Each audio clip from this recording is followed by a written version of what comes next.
Javi hadn't eaten in 2 days, but that didn't matter. Because when the black SUV rolled up to the curb windows tinted like midnight, engine humming like a trapped animal, he knew the man inside mattered more than hunger. Everyone else on the block ran when they saw that vehicle. Javi didn't. He stepped forward, $2, crumpled, damp, his last bit of hope. And when the window slid down, revealing the cold eyes of El Varone, one of the most feared cartel bosses in Colombia, Javi didn't blink. "Señor," he said softly. I need a favor." El Varone stared at him for a long moment. Then he smiled a slow, dangerous smile and said, "Go on, little one. Surprise me." The air around them seemed to thicken after that. Even the street seemed to sense something unusual was happening, some shift in the rhythm it was used to. A breeze rustled the plastic bags caught on a distant fence, but every other sound evaporated into quiet. A dog stopped, barking. A woman closing her window froze mid-motion. A distant radio crackled out and went silent. It was as if the entire block was holding its breath. Javi took a shaky step closer. Hunger gnawed at him from the inside, but the fear that should have been louder wasn't. Not anymore. Not when Mateo was gone. Not when every day since his brother disappeared felt like wandering through a world with no color, no warmth, no direction. He lifted his hand, palm trembling, and let the $2 show. The tiny bills fluttered slightly in the wind, barely worth anything, but to Javi they were the last thing he owned that still felt like his. El Varone shifted his weight, studying the boy with a curiosity that held just the smallest pinch of something else, something Javi couldn't interpret. Not pity. Not quite interest. Something quieter than both. "And what do you want for it?" the cartel boss asked. The words weren't mocking. They weren't amused. They were intrigued. Javi swallowed hard, feeling his throat tighten like it wanted to lock shut. "I want you to find someone." The faint smile disappeared from El Varone's face. He leaned back in his seat, the dim interior light illuminating the hard lines of his expression. "Who?" Javi's voice softened. "My brother." Something flickered across the cartel boss's eyes. Something that didn't belong to the man's frightening reputation. Something human. But only for a moment. "Get in," he said. Javi blinked. "What?" "Get in the car," El Varone repeated, opening the door. "If you want me to listen, you'll come inside." Javi hesitated. He looked at the open door, the dark interior, the guards inside with shoulders wide as door frames, faces rigid, eyes cold. This was a moment no one came back from. Once he stepped inside, things changed forever. But he stepped in anyway. The door shut behind him, sealing away the world outside with a soft thud. The interior smelled like old leather, cigar smoke, and something sharp gun oil maybe. The silence felt padded, like the SUV was wrapped in insulation from reality. The seats were too soft beneath him. He felt small in them, like a child sinking into a giant's throne. "Start," El Varone said. Javi nodded once. "My brother's name is Mateo." He didn't realize his hand was gripping the $2 tightly until the paper crinkled in his palm. "He disappeared months ago," he continued. "People stopped looking. The police didn't care. But I know he's out there. I feel it." El Varone's gaze deepened. "Why come to me?" "Because you're the only person this city listens to," Javi whispered. "And the men who took him, they were scared of you." One of the guards shifted, eyes narrowing. El Varone raised a hand, silencing him. "What did these men look like?" he asked. "One wore a red jacket," Javi said. "Always. Even when it was hot. Mateo told me to stay away from him." El Varone exchanged a glance with the man in the passenger seat. "And what makes you think I can find your brother?" Javi's voice cracked. "Because you find everyone." He held out the $2 with both hands now, palms open, arms trembling with effort. "This is my payment," he said. "Please." The cartel boss stared at him for a long moment, longer than before, long enough for Javi to imagine every bad outcome being kicked out, being laughed at, being punished for wasting time. Instead, El Varone gently touched the bills with 2 fingers. "I accept," he said. Javi felt something collapse inside him. Relief, fear, hope, everything tangled together. "But understand," the cartel boss continued, That taking payment means I finished the job, no matter what. He leaned in. Do you still want this? Javi nodded. The SUV rolled forward, the scenery shifting as they drove deeper into the city's quieter veins. Buildings grew older, the streets narrower, graffiti thicker. Shadows hung heavier here. Tell me everything, Elvarone said, and Javi did. He told him about the night Mateo vanished, about the strange men who started watching from corners, about the dream that felt too real to ignore. He told him about the red-jacketed man, about the instructions Mateo whispered the night before he disappeared. Stay hidden. Don't trust the police. If anything happens, don't look for me. He told him about waking up in the middle of the night, hearing his brother's voice, whispering his name like it was carried in on the wind. When he finished, the SUV turned sharply. Where are we going? Javi asked. To my compound, Elvarone said, to see what I already know about your brother. Those words felt like a hand squeezing Javi's lungs. Already know. He wasn't sure if the shiver down his spine was fear or hope. The ride continued in tense silence until the vehicle pulled into a heavily guarded compound surrounded by high walls and watchtowers. Guards opened the gates instantly, no questions asked. Inside, everything looked too clean, too precise, too cold. Come, Elvarone said, opening the door. Javi climbed out, legs shaky. The gravel felt sharp beneath his bare feet. The air carried a hint of smoke-burnt rubber, gun residue, something metallic. The boss led him inside a large building, down a long corridor with high ceilings and lights humming quietly. At the end of the hall was a room filled with maps, photographs, papers scattered everywhere, a wall of faces, connections woven by red string. Javi's breath hitched, because right in the center was Mateo. A photograph of him alive, thinner, bruised. Where did this come from? Javi whispered. Elvarone stepped beside him. 2 weeks ago. Javi's knees almost buckled. 2 weeks ago meant Mateo was alive long after everyone else had given up. You knew, Javi whispered. You knew he was alive. I suspected, Elvarone said. Now you know. Javi reached toward the photo but stopped, fingers trembling just inches away. Seeing his brother's eyes tired, terrified, made something inside him ache so deeply he nearly cried. He's hurt, Javi said softly. They made sure of it, Elvarone replied. What did they do to him? They questioned him, pressured him, wanted to know who he told. Told what? Javi whispered. Elvarone looked at him carefully. Your brother heard something meant to stay hidden. What did he hear? Something dangerous. Javi swallowed hard. Tell me. Before Elvarone could answer, footsteps pounded down the hallway fast, frantic. A guard burst into the room. Patron, we have a problem. Elvarone's eyes sharpened. What is it? He's here. Who? The guard swallowed. The man in the red jacket. Javi's blood froze. The photo wall blurred. The air thinned. The gate hasn't been breached, the guard continued. He's already inside. A silence colder than the night outside fell over the room. And then a knock. Soft, slow, confident. 3 taps against the doorframe. Javi didn't turn. He didn't have to. The air shifted with a presence he recognized instantly. The man in the red jacket stepped inside. His smile was faint, calm, unsettling. You're a difficult one to find, he said to Javi. The guards raised their weapons. Don't, Elvarone warned. Not yet, the man smirked. Still controlling everything, I see. Why are you here?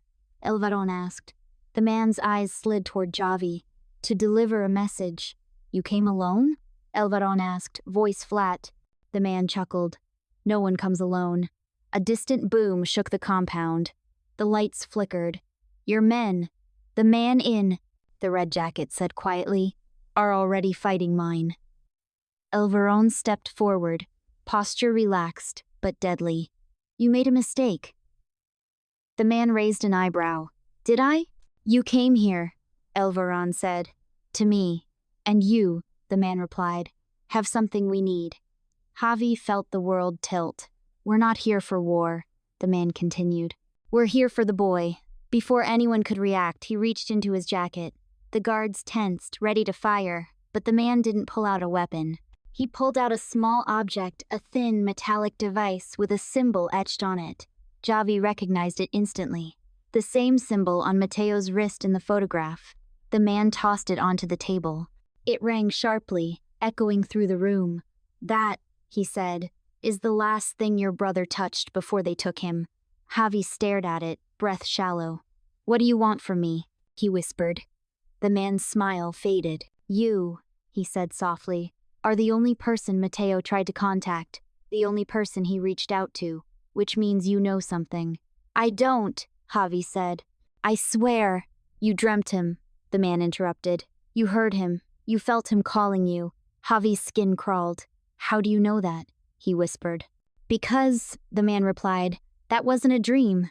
Thunder shook the compound, except it wasn't thunder. It was an explosion. Close, too close." The lights flickered violently, and then everything went dark. Voices shouted. Gunfire erupted. The room shook with chaos. A hand grabbed Javi firm, steady. "Stay with me," El Varón said. Javi clung to him as the world fell apart. The guards fought in the dark, flashes of gunfire lighting the room in bursts of white. The man in the red jacket vanished into the chaos like smoke. "Move," El Varón ordered. He dragged Javi through a side door, just as the wall behind them exploded inward, showering debris across the room. The hallway outside was already filled with smoke and shouting. Shadows moved. Boots pounded. Men yelled orders. "Where are we going?" Javi cried. "To get you out," El Varón said. "But Mateo—" "We can't find him if you die," El Varón snapped, pulling him harder. They reached a stairwell. Smoke twisted in the air like black ribbons. Somewhere above them, someone screamed. Someone else shouted for reinforcements. El Varón picked Javi up and carried him down the stairs when the boy's legs started to buckle. Behind them, gunfire echoed in the stairwell.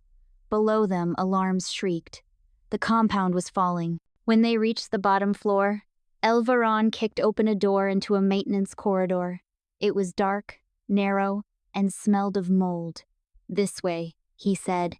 Javi's heart hammered with every step. Somewhere in the darkness behind them, a voice echoed, "You can't run forever." The man in the red jacket, closer than before. They kept running. The corridor seemed endless, stretching into darkness. The lights flickered weakly, making everything feel unreal, like a dream teetering on the edge of nightmare. Suddenly, El Varón stopped. Javi looked up at him, confused. "What's wrong?" El Varón's eyes narrowed. "We're not alone." A shadow detached itself from the far wall. Javi felt the coldest fear he'd ever known crawl through his spine. A figure stepped into the dim light. Not the man in the red jacket. Someone else. A woman, tall, expressionless. Wearing the same symbol that had been on Mateo's wrist. She tilted her head slowly, studying them. Then she smiled. "You shouldn't have run," she said softly. Javi pressed closer to El Varón, heart pounding so hard he thought it might stop. El Varón moved forward, shielding him. "The boy is under my protection." The woman's smile widened. "Then you will die with him." She stepped closer. Her eyes were unnatural, too calm, too hollow. Javi felt something inside him snap with fear.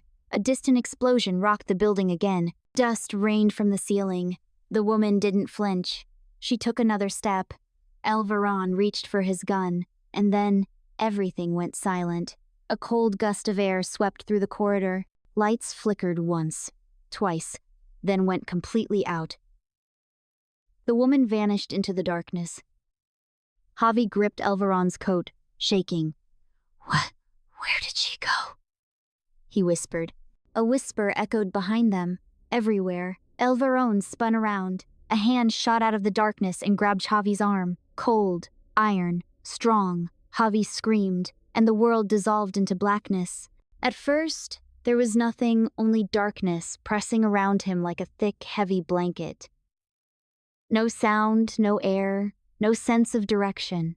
It felt like sinking underwater, deeper and deeper, until the world folded into a single point of silence. Then warmth touched his cheek. Javi opened his eyes. The darkness thinned, pulled back, revealing dim, shifting shapes, a blur of movement, a ceiling made of rough stone, a lantern flickering weakly, hanging from a nail. The air smelled like damp earth and old metal. He was lying on his side, his head throbbing. Something sharp dug into his ribs, broken concrete beneath him. His clothes were dusty, covered in debris. For a moment, he couldn't remember where he was. Then it hit him like a bucket of cold water thrown over his entire body. Elveron, the woman, the corridor, the cold hand, grabbing him. He sat up too fast, the world spinning around him for a moment, before settling into a dark, underground room. A basement? A bunker? He didn't know, but he wasn't alone. Across the room, sitting against the opposite wall, was Elveron, breathing heavily, one hand pressed to his side, a dark stain spreading across his shirt. Javi scrambled toward him. "Are you hurt?" Elveron winced but shook his head. "Not badly." His voice was rougher than before. "You're the one they wanted. Where are we?" "A lower level of the compound," he said. "One of the emergency shelters. They dragged you, I followed." Javi's heart twisted. "What happened to that woman?" Elveron's jaw tightened. "She is not a woman, not in the way you understand." He adjusted his posture, pain flickering across his face. La Sombra trains people to be shadows. No name, no empathy, no identity except obedience. She tried to take me. She won't stop trying, he said. "Not until she has what they want." Javi swallowed hard. "Which is me, which is what you know," Elveron corrected softly. "Or what they think you know." A sound echoed above them, distant footsteps, muffled shouting, something heavy sliding across the ground. The building groaned as the shifting under weight. Elveron pulled himself to his feet with effort. "We need to move." He extended his hand to help Javi stand. His grip was strong, steady, but his breathing was strained. The wound in his side was worsening. "Are you sure you can walk?" Javi asked quietly. Elveron managed a thin smile. "I've walked with worse." They moved toward a rusted metal door at the far end of the room. Elveron pushed it open, revealing a narrow corridor lit by a single dying bulb. Shadows clung to the walls like they were alive. Javi stayed close behind him, each footstep echoing in the quiet. "How did they get inside?" Javi whispered. "They had help," Elveron said. "From who?" "Someone inside my organization." His voice was low, controlled. "La Sombra pays well. Fear pays better." They reached another door, but this one was dented inward, as if struck repeatedly from the outside. Elveron ducked through cautiously, weapon raised. The hallway beyond was even narrower, lined with pipes above their heads. Water dripped from the ceiling in slow, steady taps that echoed like distant clocks. "Where are we going?" Javi asked. "There's a tunnel that leads outside the walls," Elveron said. "An old evacuation route." "And then what?" "Then," Elveron said, "we go after Mateo." Javi stopped walking. The weight of those words felt enormous. "You'll help me find him?" he asked quietly. Elveron turned, meeting his eyes. $2 buys a promise," he said. "And I don't break promises." A lump formed in Javi's throat. He nodded, wiping his eyes. They continued deeper into the corridor. The bulb above them flickered, buzzing faintly. With each step, the air grew cooler, the ground firmer, but then voices, soft, whispered, "Close." Elveron stiffened, raising a hand for silence. Javi held his breath, heart pounding. The whispers grew louder. 2 voices. No 3. A soft shuffle. Footsteps on concrete. Elveron motioned for Javi to stay behind him. The whispers faded. Silence. Then another voice. A familiar one. "You can't hide down here forever." Javi's blood froze. The man in the red jacket. Elveron took a slow breath. "Stay behind me." They reached the end of the corridor. A metal grate blocked the way, old but sturdy. Elveron pulled a small tool from his belt and began working on the bolts. Javi kept his eyes on the shadows behind them. Every second felt stretched, slow, deliberate, like time itself was holding its breath. As the last bolt fell, the grate loosened. Elveron pushed it aside, revealing a narrow tunnel sloping upward toward faint moonlight. They climbed inside, but before Javi could take 2 steps, a voice echoed behind them. "Leaving so soon?" The man in the red jacket stood at the corridor's entrance, a soft smile on his face, like he was greeting old friends. Elveron raised his gun instantly. The man's smile didn't fade, You're wasting time, he said. The boy's brother? He's almost gone. Javi spun. What do you mean, almost gone? Where is he? Far from here, the man said. And he won't survive the night unless you leave now. Elveron stepped forward. Tell me where. The man sighed. You wouldn't make it in time if I did, but the boy... His eyes flicked to Javi. The boy can find him. Javi swallowed. How? Because Mateo reached out to you, the man said softly. Not with words, not with phone calls, but with something older, something stronger. Javi shook his head. I don't understand. You don't need to, the man said. Just go, before they block every exit. Behind him, the shadows began to move again, dark silhouettes emerging, silent and chilling. Elveron didn't hesitate. He grabbed Javi and pushed him toward the tunnel. Climb, he ordered. Javi scrambled upward, dirt crumbling under his fingers. Elveron followed, leaving the man in the red jacket behind. The man didn't chase. He simply watched them climb, expression unreadable. As they reached the top of the tunnel, cool night air hit their faces. They crawled out onto a hillside behind the compound, hidden by trees and overgrowth. The city lights shimmered in the distance like faint stars. Behind them, smoke rose from the compound walls. Shouts echoed faintly. Flames licked the air. Javi turned to look back. The compound was being swallowed whole. Don't look, Elveron said quietly, stepping beside him. We move forward. Javi nodded, but his heart felt heavy. Where do we go? He asked.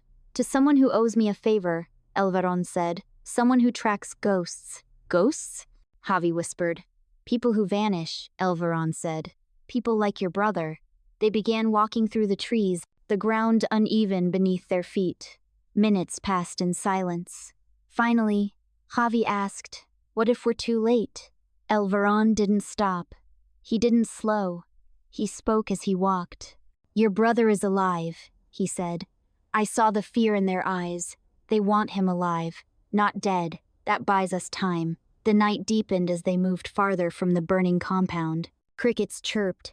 The wind rustled through leaves. The world felt quieter, as though they were slipping into a place untouched by the chaos behind them. After a long stretch of silence, Javi finally asked the question that had been burning in him. What did Mateo hear? Elveron didn't answer right away. When he did, his voice was low. He heard the location of something La Sombra has been hiding for years, he said. Something they would kill anyone to protect. What is it? A place, Elveron said. A place where they keep the people who know too much.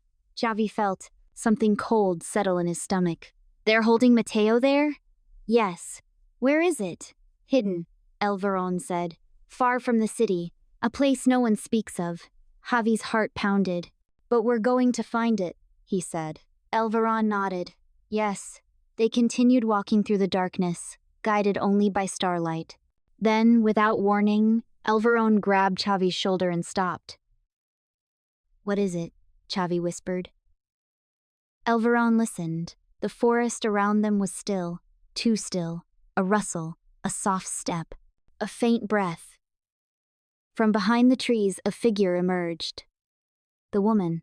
Her eyes were cold, empty, focused entirely on Javi. Elveron stepped in front of him instantly.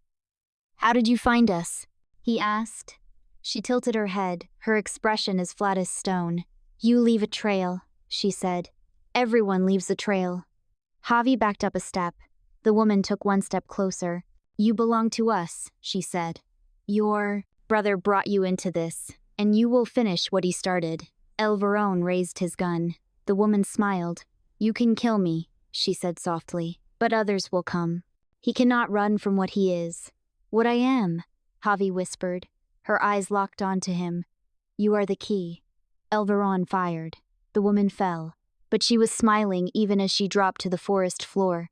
Javi gasped, head shaking. Elveron grabbed him again. We keep moving. But what did she mean? Later, Elveron said. We have to reach the tracker. They fled deeper into the forest until the trees thinned, and an old shack appeared by the edge of a ravine, light seeping through its wooden slats. Inside, an old man with silver hair and tired eyes looked up from a table littered with maps and radios. Elveron, he said. You're early. We need your help, Elveron replied. The old man's gaze shifted to Javi, and something like recognition flickered in his eyes. "It's begun, then," he murmured. Javi swallowed. "Do you know where my brother is?" The old man stepped closer, studying him. Then he nodded slowly. "Yes," he said. "I can take you to him." Javi's breath caught. "Where?" he whispered. The old man turned toward a map pinned to the wall. His finger hovered over a dark, empty patch of land far from any city. A place with no name. A place shaded completely black. "There," the old man said, "where the shadows live." Javi stared at the map, heart pounding so hard it hurt. "Mateo is waiting for you," the old man said softly. "But if you go there," he paused, "you may not return." Javi hesitated only for a moment. "Take me," he said. Elveron placed a steady hand on his shoulder. "We go together," he said. "No matter what." And in that moment, under the dim lantern light, with the forest whispering outside and the old man preparing his things, Javi felt it. The beginning. The place where fear and hope collide. The place where answers live in darkness. The place where Mateo waited. And he knew no matter how deep the shadows went, he would follow. He would not leave his brother behind. Not again.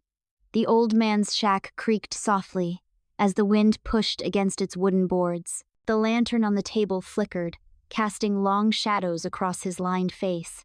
Papers rustled as he gathered a few maps, rolling them neatly and tying them with frayed string. His hands moved with practiced precision, but Javi noticed the tremor in his fingers, just slight but constant, as though age and fear had fused into his bones. Elveron stood near the door, one hand pressed lightly to the wound in his side, though he pretended it didn't bother him. Outside, the forest whispered under the moonlight, branches swaying, leaves dancing, unseen animals shifting quietly in the dark. The night had weight to it, a density that felt alive. The old man finally looked up.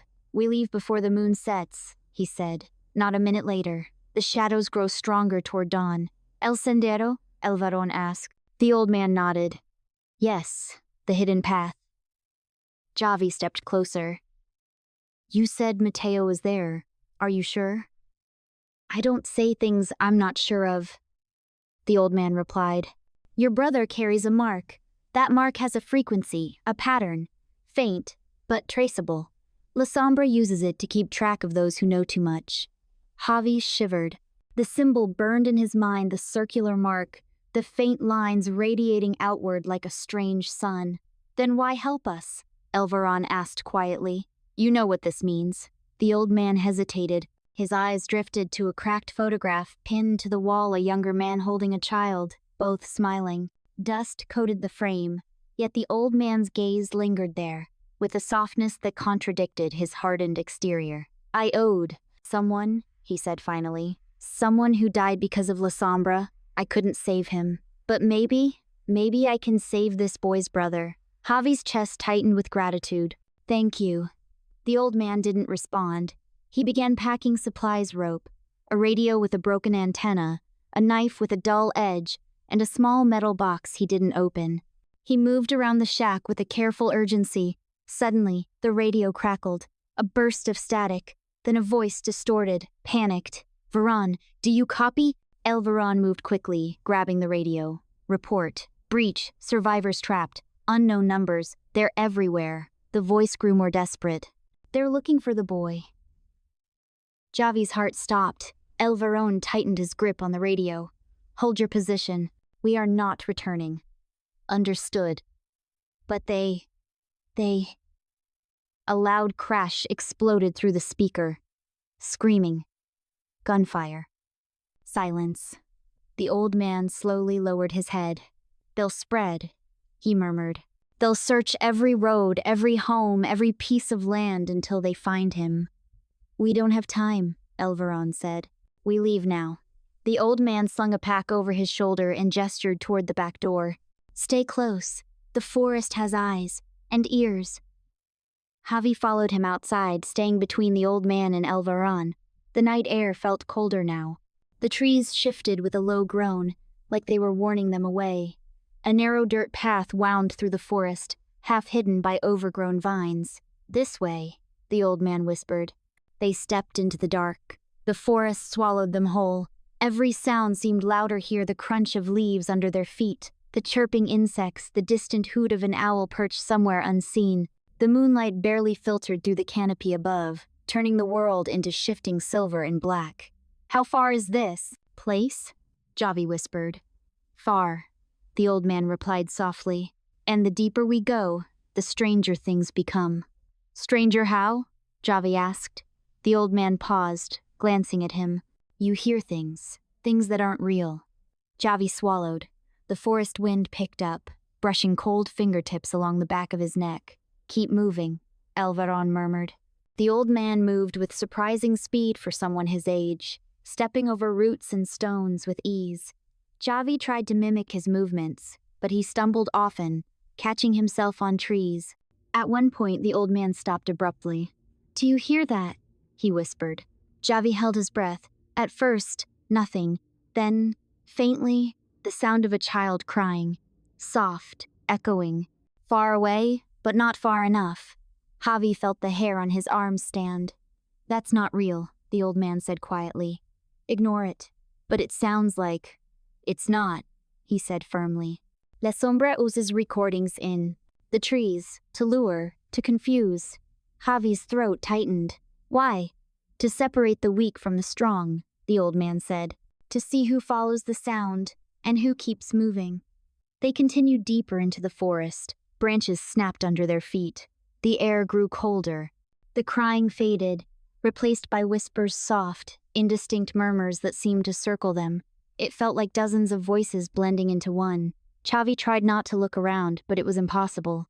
Every tree felt like it had a face carved into it. Every shadow looked like a crouching figure. "How much farther?" he asked again. "We are only at the edge," the old man said. Javi's heart sank. Then a twig snapped ahead of them.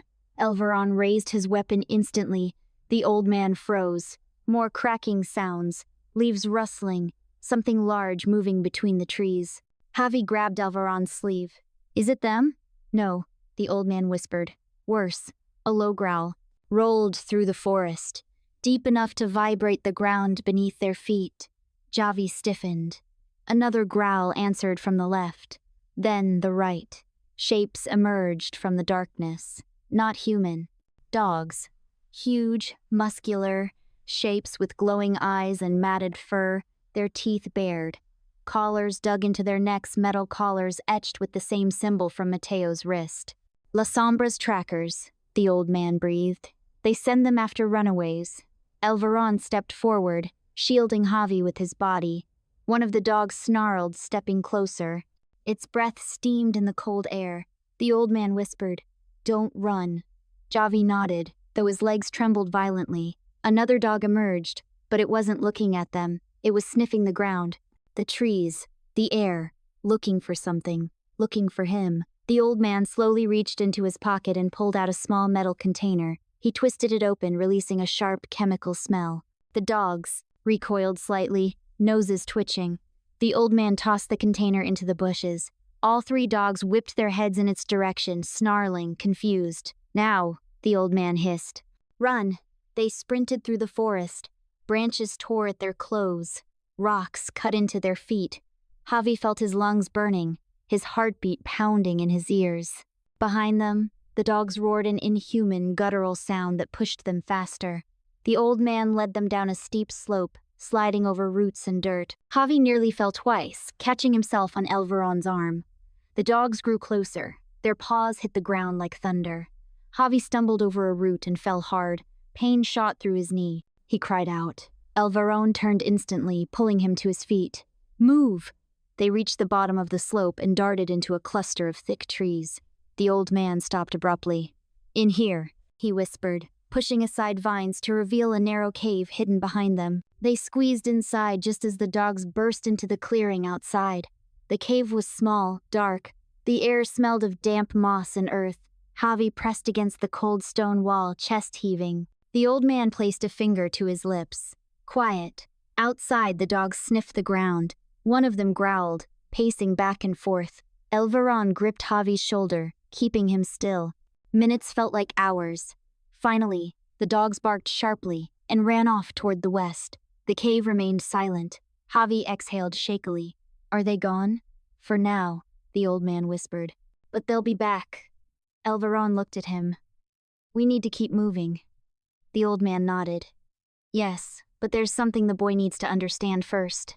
He turned to Javi, his expression solemn. You heard your brother because the connection between you is stronger than you know, he said. Mateo tried to reach you because you're the only one he believes can help him. Javi swallowed.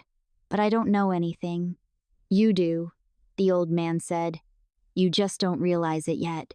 What do you mean? Your dreams, the old man replied. They weren't just dreams. They were signals, warnings. He left pieces behind for you to feel. Javi shivered. What pieces? Memories, the old man said softly. Echoes. Every time he thought of you, every time he wished he could call you, that connection grew. Elveron studied Javi closely. That's why they want you. Yes, the old man said. Because if you find your brother, you could uncover what Mateo heard, and what Mateo knows could destroy them. Javi felt something tighten in his chest, fear and determination intertwined. Then we have to go, he said. We have to find him. The old man smiled sadly. You're braver than you think. He stepped out of the cave, checking the surroundings before motioning for them to follow. The forest felt heavier now. Each step deeper into it felt like stepping away from the world they knew. We'll reach the perimeter by dawn, the old man said. After that, the shadows begin. What happens then? Javi asked. Then, the old man said, you'll see what they've been hiding. They walked for another hour.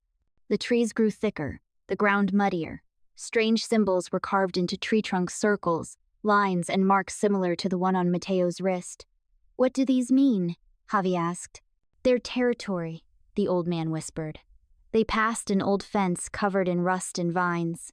On the other side, the land dipped downward into darkness. We're close, the old man said. Javi peered into the valley.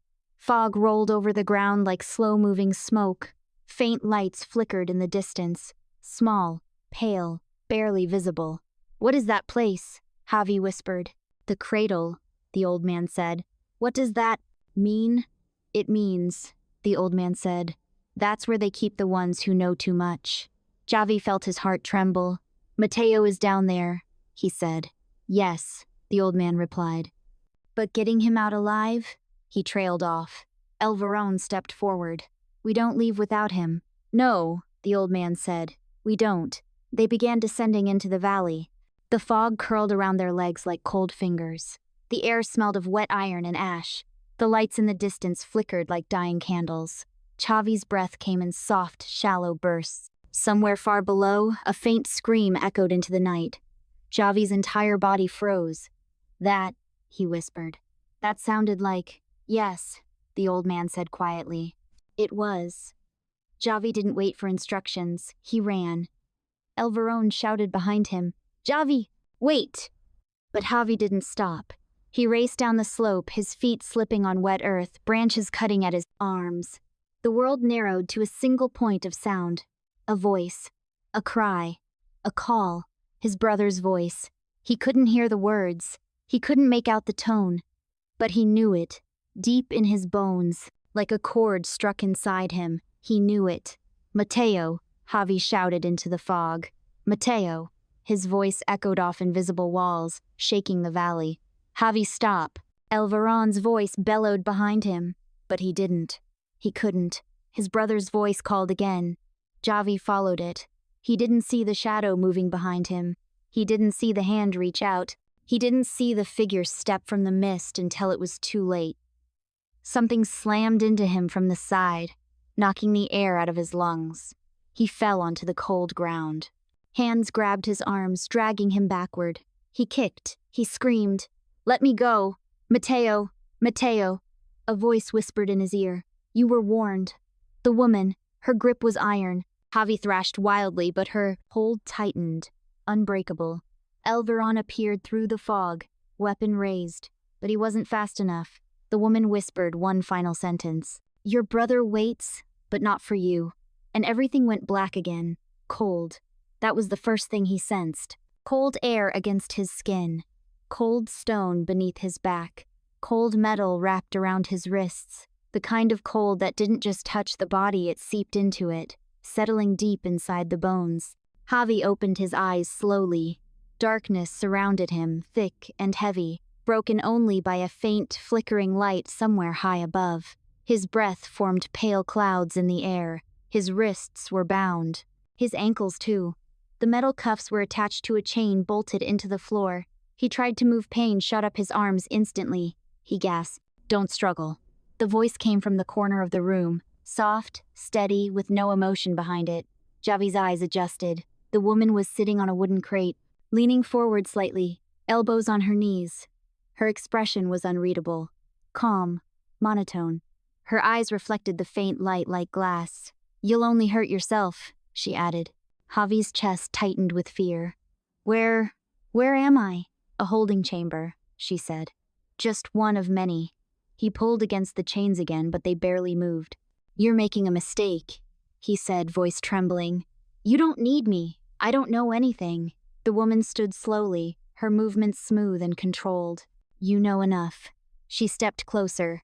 Javi tried to slide away, but the chain held him in place. "Your brother talked," she said. "Not to us. To the wrong person. Someone who carried his words to ears they didn't belong to." "I didn't hear anything," Javi said. "I swear." "You heard him here," she said, tapping a finger against her temple. "In your dreams." "That wasn't real." The woman tilted her head. "Wasn't it?" Footsteps echoed from above, multiple people moving with purpose. Something metallic clanged. A distant door slammed shut. The sounds bounced down the stone walls like whispers. The woman crouched in front of him, her face inches from his. "You called to him," she said softly. "He called to you. That connection is valuable. Rare." "I just want to find him," Javi whispered. "Yes," she said. "That's why you're here." The door at the far end of the chamber screeched open. A tall man stepped inside, his silhouette sharp against the dim light behind him. Not the man in the red jacket, someone else. His presence made the air feel heavier. The woman stood immediately, posture straightening. "He's restrained." The man approached slowly. His footsteps were soft, but every step seemed to echo in Javi's chest. When he stepped into the light, Javi saw a face nothing like the others, no anger, no exhaustion, no cruelty, just emptiness, as if he had erased himself to become something else. He looked down at Javi with calm detachment. "This is him?" he asked. "Yes," the woman said. "The younger one." The man nodded once. "Bring him." The woman reached for the chain. Javi panicked. "Wait, no, please." The woman ignored him, unlocking the floor bolt and pulling him to his feet. His legs trembled under him, barely holding his weight. The chain between his ankles allowed only small steps. They led him down a long corridor. The air smelled of earth and metal. Torches flickered in brackets along the walls, casting shifting shadows. As they walked, Javi glimpsed other doors, some open, some sealed, shut, each with its own dark story behind it. He heard voices, whimpers, a cough, a soft, rhythmic tapping that made his skin crawl. Then a voice, faint, broken. "Javi." Javi froze. His heart leapt into his throat. "That's him," he cried. "That's Mateo." The woman jerked him forward. "Ignore it." "No!" Javi twisted, fighting the chain, the cuffs, everything. "That's him. That's—" A hard shove sent him stumbling. "Keep moving," the man said calmly. Javi's eyes burned with tears. He could still hear it, faint but real, his brother's voice, calling his name. They reached a large door of heavy iron, etched with the symbol he had seen too many times.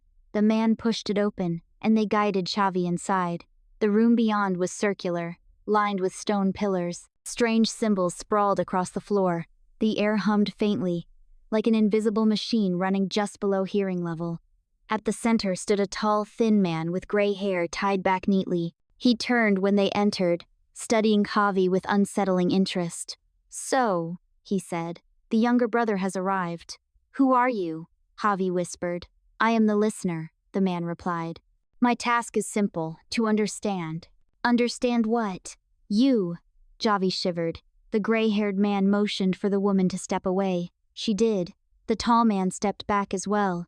Only the listener remained close. "Your brother," the listener said softly, "told us something before he vanished." He didn't vanish, Javi said. You took him. Semantics, the listener replied. He spoke words he should not have, and words have power. What did he say? Javi asked. The listener smiled. We were hoping you could tell us. Javi stared at him, confused, terrified. I don't know anything, he whispered. You know more than you think, the listener said. The mind remembers things it never consciously learned. When your brother reached for you, he shared pieces, fragments. The listener stepped closer. Let me show you.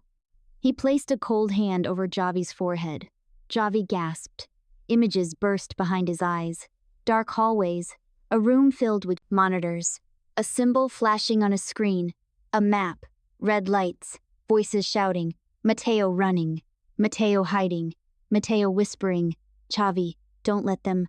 The vision shattered. Javi fell to his knees, trembling violently. His breath came in short, broken gasps. The listener watched calmly.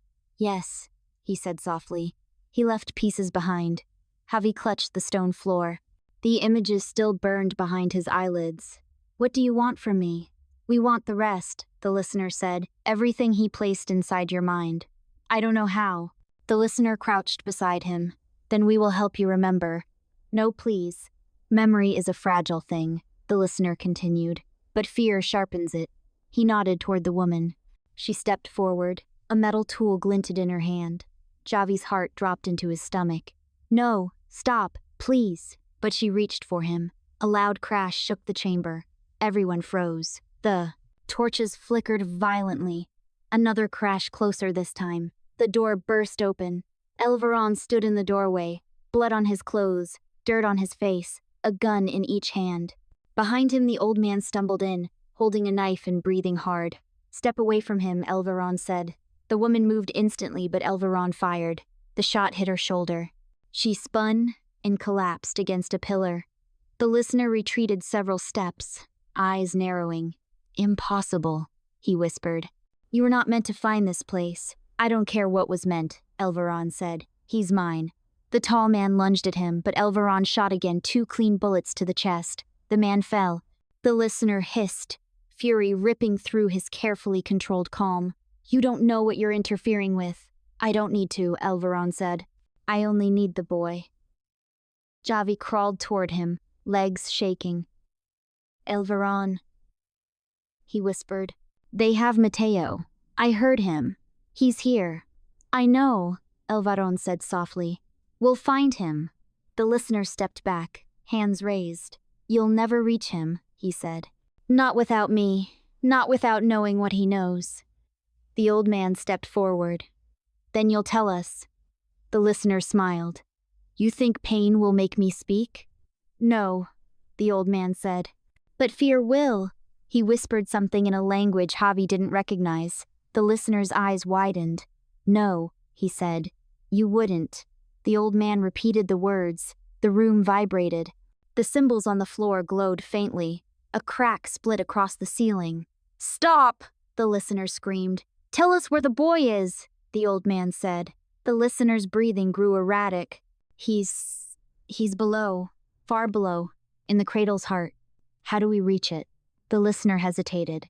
A crack split the floor beneath him. The well, he cried. There is a well behind this chamber, a descent, but you won't survive. The old man lifted his hand again. The listener broke.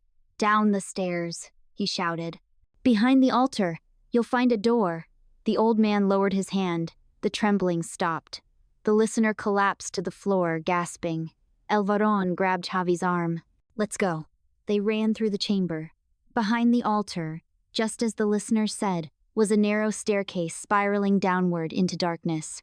Cold air rushed upward from below, carrying faint echoes, cries, whispers, something metallic dragging against stone. Javi looked down into the abyss. Is he really there? He whispered. Elveron placed a hand on his shoulder. Yes. Javi swallowed hard. I'm scared, he admitted. So am I, Elveron said. But we go anyway. The old man lit a small lantern. Stay close, he said. Together, they descended. The stairs spiraled deeper and deeper, the air growing colder with every step. The lantern flame flickered wildly as though something below was pulling at it. Halfway down, they heard it. A voice. Weak, broken, familiar. Javi's breath caught. He knew that voice. Mateo, he shouted. I'm coming! The stairs ended at a narrow corridor carved directly into the earth. They ran, lanterns swinging wildly, shadows racing along the walls. A door appeared at the end. Old, iron, heavy. Javi pushed it. It creaked open. Inside, a large, dimly lit cavern. Chains hung from the ceiling. Water dripped from cracks in the rock, echoing softly. The air smelled of rust and fear. And at the far end, a figure lay curled on the floor. Thin, bruised, barely breathing. Javi ran to him. Mateo. The figure stirred. Slowly, painfully, he lifted his head. And Javi saw his brother's face. Pale, hollow, eyes full of pain, but alive. Javi, he whispered. You came. Javi collapsed beside him, tears streaming down his face. I found you, he said. I found you. Elveron and the old man moved quickly, checking the chains, inspecting the room, listening for footsteps above. Mateo grabbed Javi's hand with surprising strength. Listen, he whispered urgently. They're not done. They're never done. You're safe now, Javi said. We're taking you home. Mateo shook his head weakly. No, it's not just me. He looked at the walls, the chains, the darkness. There are others, he whispered. Lots of others. Javi's heart twisted. Then we'll free all of you, he said. Mateo's eyes glistened. You were supposed to stay away, he whispered. I couldn't, Javi said. You're my brother. Footsteps echoed above them. Loud. Multiple. The old man turned sharply. They're coming. Elveron lifted his weapon. We move. Now. Together they lifted Mateo, supporting him between them. The cavern shook. Screams echoed from above. The shadows thickened. But Javi held his brother close. We're leaving, he whispered. All of us. And for the first time, Mateo smiled. A faint, broken smile, but real. They ran toward the exit as the cavern collapsed around them, as the shadows descended, as the fate of both brothers hung on a single, desperate escape. But Javi didn't look back. Not once. He held his brother, and he ran.